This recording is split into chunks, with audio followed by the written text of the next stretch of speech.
छठी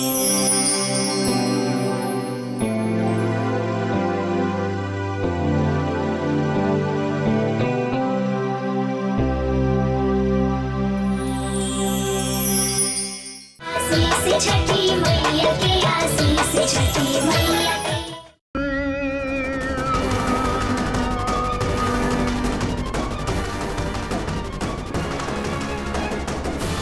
चाची हमार दिया लाल के तो खिड़की से बाहर फेंक देले बड़ी।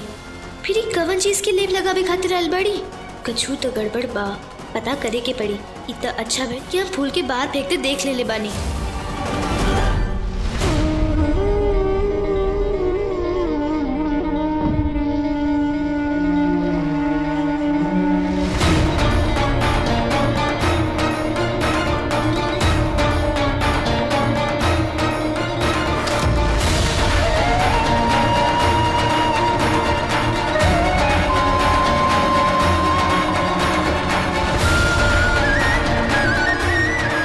चाची कमन लेप लगावे आयल बाड़ी। का बैद जी के बतावल दवाई पर चाची के भरोसा नहीं खे, लेकिन बैद जी पर तो आग मूंद के पूरा गांव भरोसा करेला। बैद जी के बतावल लेप लगावल जरूरी बा, और वो भी अजुए। देर हो गईला के बाद फिर कौनो दवाई के असर ना हुई। प्रिया के हाथ के दाग कबो ना मिट पाई। का करी?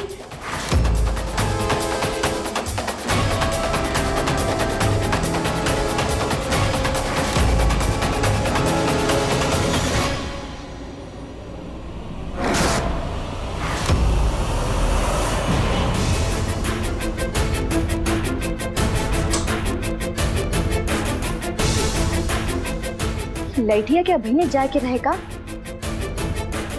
अब कहा जानी कब आई, कहाँ भाई लोग ही। एक बार हम ही जाके चेक कर लेता नहीं, का पता खाली हम ही घर के फ्यूज तो ना उड़ गई हुई। हम ही चेक करके बताने।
ये कैसे हो सकेला?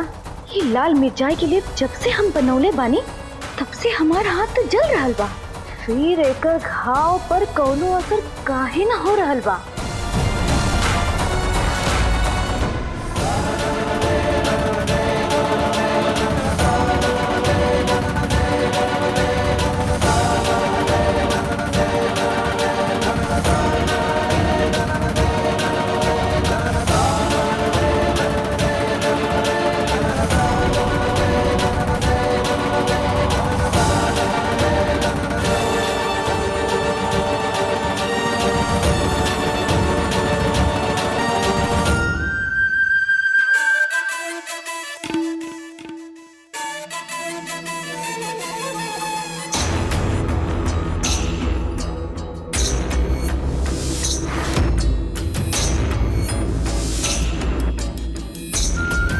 वाह शांति वाह, तोरा ऐसा महान औरत हम नहीं देखले आज तक।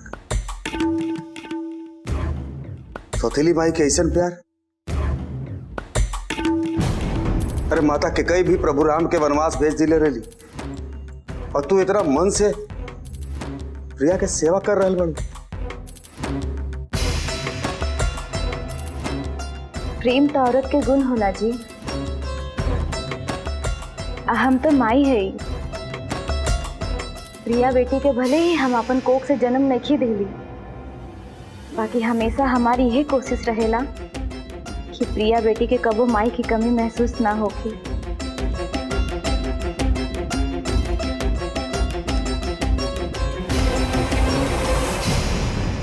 ई का गिरल बा?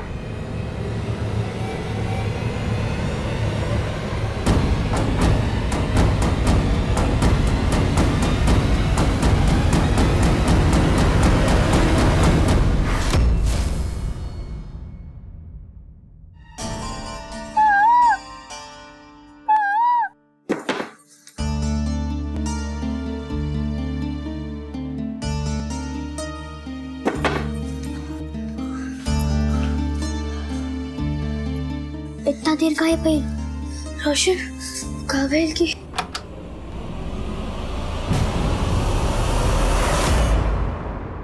माई रे माई, हम तोहरा इंतजार करत रही। हमार मना कैला के बाद तू मेला में आ गईल। तोहार इतना हिम्मत! जब हम मेन गेट का ताला लगा के गए रहनी, तब तू घर से बाहर निकललू कैसे? बोल बोल ना, तो आज तोहार कान उखाड़ दे। बोल। मम्मी मम्मी छोड़ दे दीदी के। तू चुप कर, ना तो तोहरा के दे दो चार थप्पड़। बोल बोल ना रे भीतर कुनी, बोल। तोरा के आज हम ऐसा सबक सिखाए कि जिनकी भर ना भुलाई। तू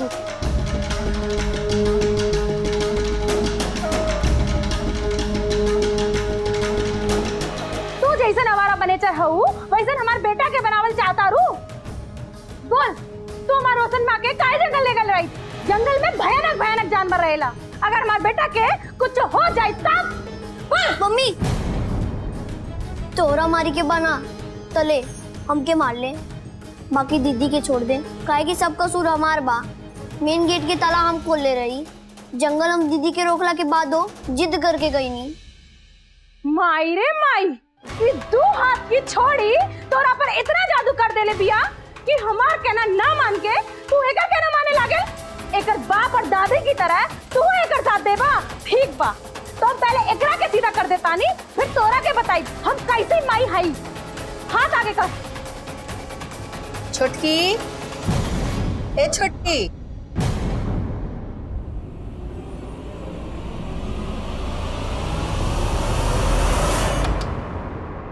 अम्मा जी आई, पार्वती आ गई दिया। अरे हमार गुड़िया हो गई है, हमार प्रिया आ गई। छठी माई के आशीर्वाद बा कि तू वैसन भयंकर जंगल से लौट के वापस आ गईलू। ए छुटकी, जाके लाल मिर्चाई ले आवा, हम अपन पार्वती के नजर उतारब। हाँ हाँ अम्मा जी, हमो यही सोचत रहनी कि दोनों की नजर उतार दिया जाओ। रहुआ संगे चली और अपने हाथों से लाल मिर्चाई चुन ली। चली। ठीक बा।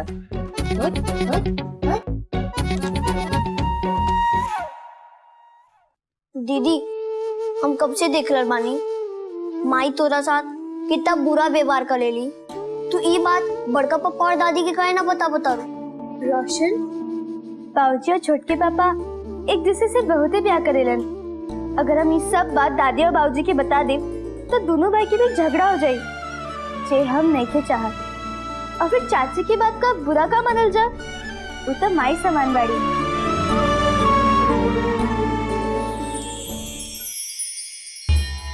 छठी बहन, रहुआ अपन भक्तिन की बात सुन रहल बानी? इतना छोट उम्र में भी कितना समझदारी की बात कर रहल बाड़ी। भ्राता, ये बच्ची में यही तो सद्गुण बा। वो मार गारे खाता रही, लेकिन अपनी माई से मिलल संस्कार नहीं की छोड़त। छठी बहन, लेकिन यह संस्कार पार्वती के जान के काल बन रहल बा।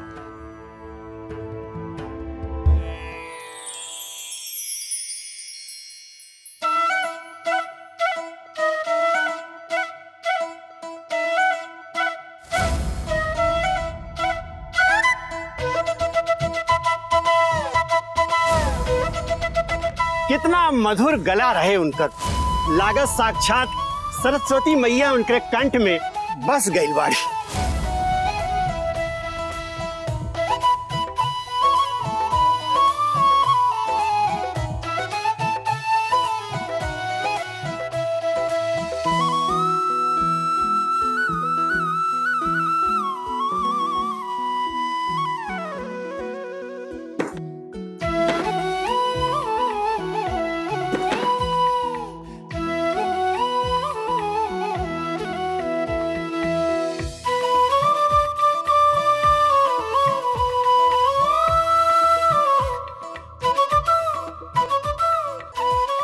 माई तोरे लेखा हमू सिंगर बने के चाहता नहीं और छठी मैया के गीत दुनिया भर में पहुंचावे के चाहता नहीं।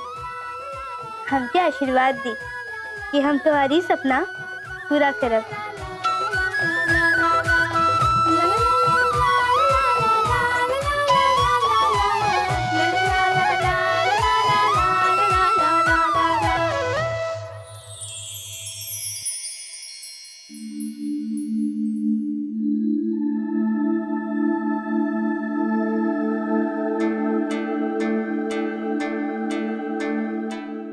अरे ये तो छठी मैया के गीत बा। आसीस छठी मैया के आसीस छठी मैया के आसीस छठी मैया के आसीस छठी मैया के महिमा बा तोहरो अपार।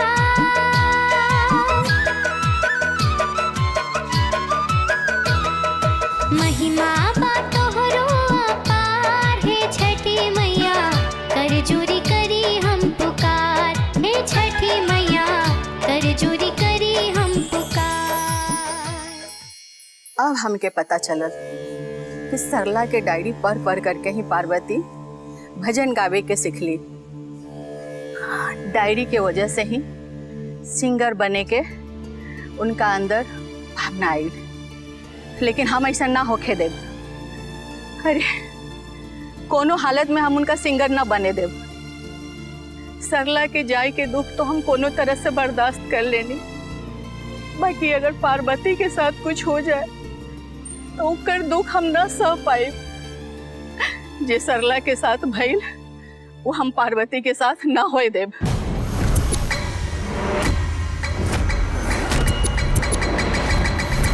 ना, अब हमार पार्वती केहू के सामने गीत ना गाई। हम ओकरा कबो गीत ना गावे देव। लेकिन अम्मा हम पार्वती के गावे से कैसे रोक सकीले? ओकर इच्छा अम्मा। बस कर कालिका।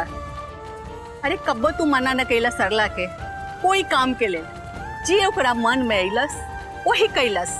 ओकर अंजाम का भइल? ओकरे जिंदगी से हाथ धोए के पड़ल। अम्मा ये बात तो हमरा के परेशान कर रही बा। हम पार्वती के रोकिले ओकर खुशी ओकर मुस्कान छिन जाए और पार्वती के गावे देली तो ओकर छिन जाए के डर बा। हम का करी अम्मा, हम का करी? कालीकांत, अगर घर में पार्वती गीत गावेली तो हमरा कोनो आपत्ति नहीं है। बाकी बाहर में स्टेज पर चाहे कोनो प्रोग्राम में अगर गीत गाई तो हमके आपत्ति बा।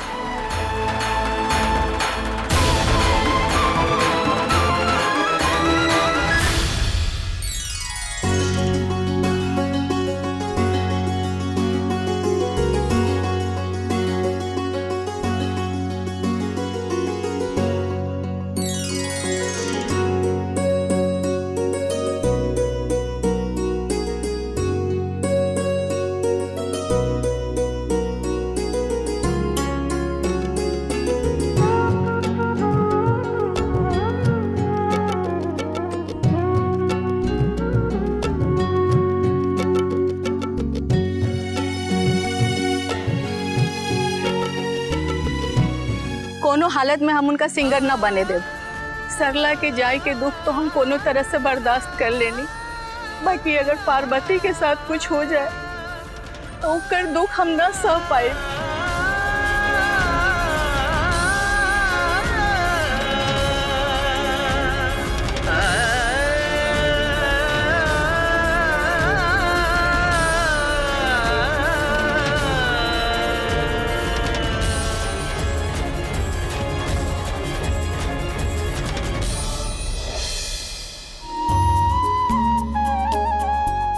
हे माँ, रौरे कृपा बा कि हमार पार्वती आंख में चरे से बच गई। पार्वती और रोशन भी सकुशल लौट आए। माँ, हमार परिवार पर ऐसे ही कृपा बनावले रखा। जय माता की।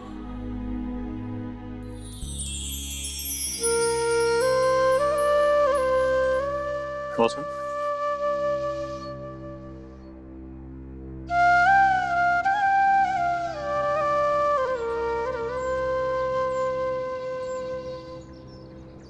दादी हम स्कूल जा रहल बानी।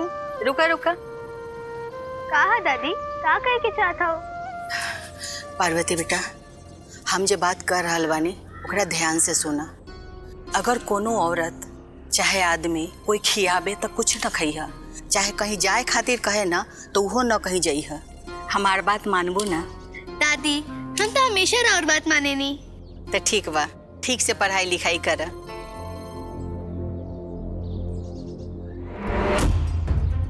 माई रे माई, अभी बुढ़िया जहर के पुड़िया कवन पिलान बना रहल बाड़ी।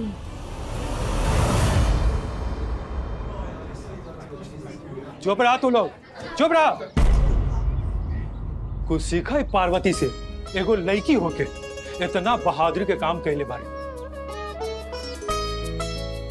पार्वती बिटिया हेने आबा, आग में कूद के अपन सहेली प्रिया के जान बचावे की हिम्मत कहाँ से कैलू? बतावा पूरा क्लास के। पार्वती जा नू जा, बतावा सबके अपन बहादुरी की कहानी। सब लोग ताली बजा के पार्वती के स्वागत करो।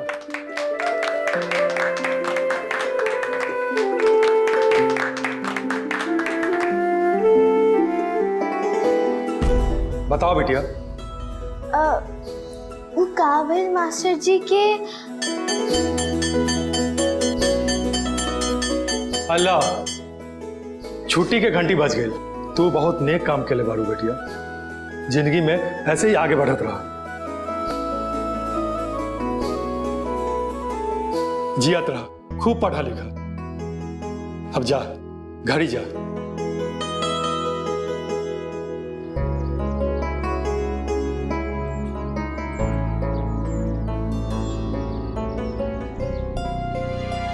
ए पार्वती,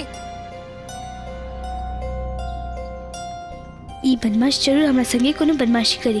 का कहल जाओ ना, भागव ना, मुकाबला करब। तू प्रिया दीदी के जान बचवलू, ई खातिर हम दुश्मनी खत्म करे के चाहनी। अब साइकिल पर बैठ जा, हम तोरा के घर पहुंचा देता नहीं। ना हम बाजार जाता नहीं। ठीक बा, हम तो के बाजार पहुंचा देता नहीं। ना तू जा, बाजार हम पैदल चल जाए, हमके चले के आदत बा। ठीक बा, हम तो मदद करे के विचार से कही, बाई की जैसन तोहार इच्छा। ठीक से जइहा। लागत आई साच सुधर गई, लेकिन अभी विश्वास कर ठीक नहीं के। क्या पता थोड़ी का दूर जाके साइकिल से गिरा दे।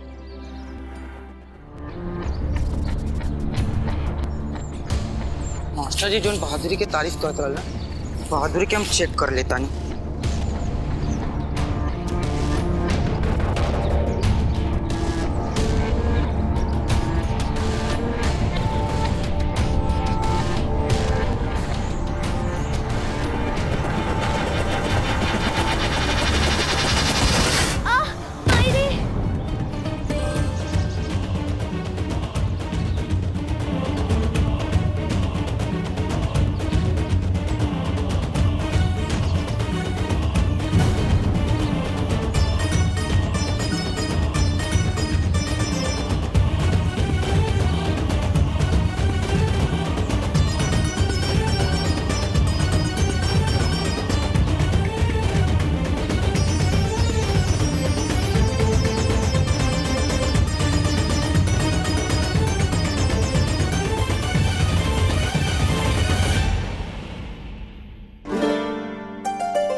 रवा हमारी मदद कही, थैंक यू।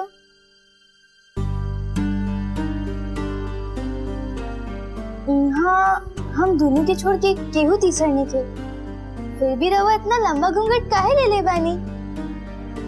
मास्टर जी हमने के सिखवले बाड़े घूंघट औरत के पहनावा ना हा, वो ओकर पाव के बेड़ी हा।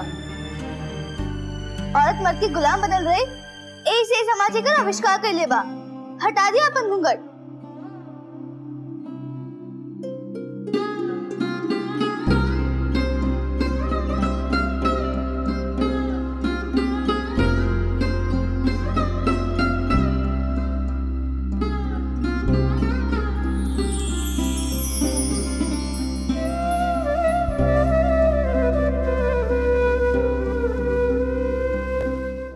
बहुत ही सुंदर बानी, लेकिन कब गांव में देखी ना, नया नया आयल बानी का? महीना भइल बा हमरा इले। अकेले बानी कि और के संगे बा? हमार पति बड़न। नाम का बा राउर? माला। 1 महीना हो गए रवा है, लेकिन कब देखी ना। ए मलवा,